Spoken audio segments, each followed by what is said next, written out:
Section, we're going to talk about the legislative branch and the executive branch and gridlock, separation of powers, checks and balances, and how it all goes together. If you think about gridlock, go back to that classic elementary playground where there's a tug of war, but in this case, it's a tug of war for power between the three branches of government. That's how the government's designed, is so that one branch doesn't kind of rule over them all. It prevents tyranny, prevents too much power, and it's basically like a tug of war on every different side. For the purposes of our tug of war, though, political parties are kind of like a filter on that tug of war. So yes, the branches are vying for power, but then you get parties in control of the branches, specifically the two political branches, which is Congress and the executive branch. When one political party controls the White House, which is the executive branch, the presidency, and the other party controls either the House of Representatives or the Senate, they have more members in either one of those two, you have a situation where government power is divided. And this creates gridlock. Does gridlock mean nothing can get done? No. It's kind of like a traffic jam. Does that mean you won't get to your destination? No, you probably get to your destination. Is it going to be as smooth if there wasn't gridlock? No.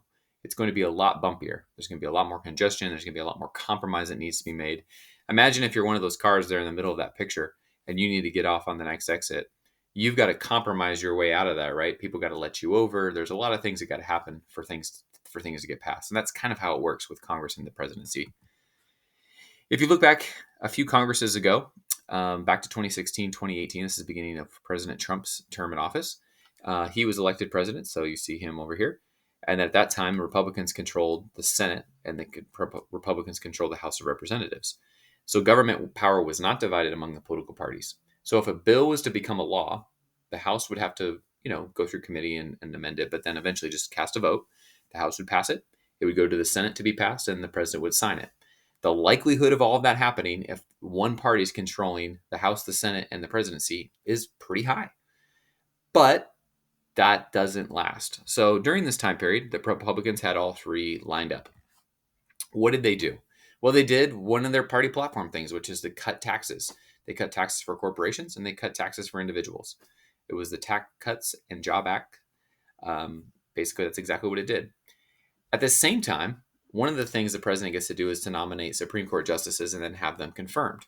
Full disclosure, Supreme Court justices normally need to get 60 votes, so it's not like they had a complete lock in the Senate, but it's easier to get it through the Senate when your party has most of the votes wrapped up. And so that's what happened with Justices Gorsuch and Kavanaugh when they were going for the Supreme Court. However, midway through the president's term in office is called the midterm election.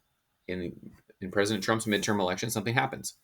The Republicans maintain control of the Senate, but over in the House of Representatives, you'll notice the Democrats take over. Now we've got divided government. Now we know that something major that the Republicans want to pass, it's not going to pass. If anything passes, it's going to be because Republicans and Democrats compromise. So if we look at this 2-year time period, that's exactly what we see. President Trump is able to confirm another Supreme Court justice because, once again, the Senate remains in Republican control. The House has nothing to do with that. But when it comes to major events that happened, the two major events that happened were the two impeachments of former President Trump. We'll talk about this at a later unit, but impeachment happens in the House of Representatives. The reason that's significant is because the House of Representatives was controlled by the other party. Would President Trump have been impeached by his own party if they had been in power?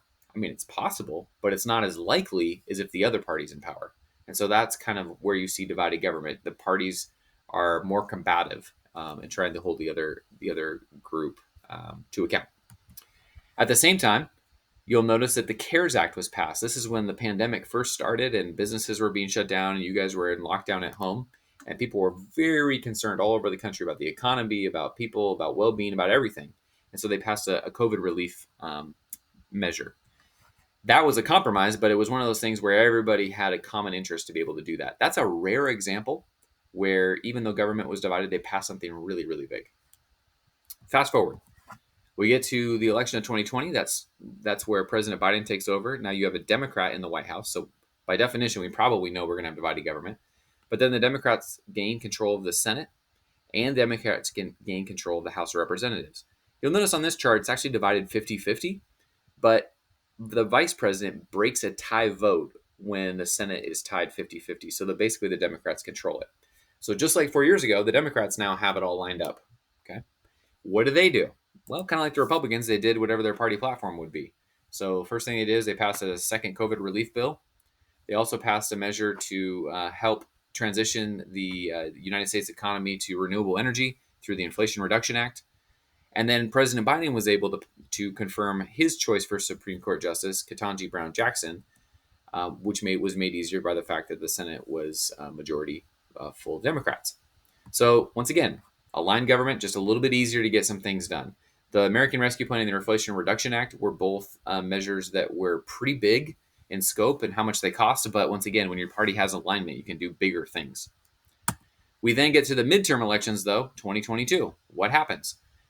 The Democrats maintain control of the Senate. President Biden is not up for re-election, so he remains in office, but the Republicans take control. So now we have divided government again. So now that there's divided government, you can imagine that nothing big that the Democrats want to happen is going to happen, and nothing big the Republicans, want to happen is going to happen. If anything happens, it's going to be because they compromise. So here's the takeaway. Divided government is super normal in the United States. And the reason for that, go back to the chart, is that in some countries, when you elect a party to power, they actually choose who runs the executive branch, like a prime minister. But in the United States, these elections are all separate. So divided government in our system is super, super normal. It occurs about 2/3 of the time. In fact, usually what happens is Americans put somebody in power from one party, and then 2 years later, they elect somebody from another party and put them in power of another branch. So it's super common.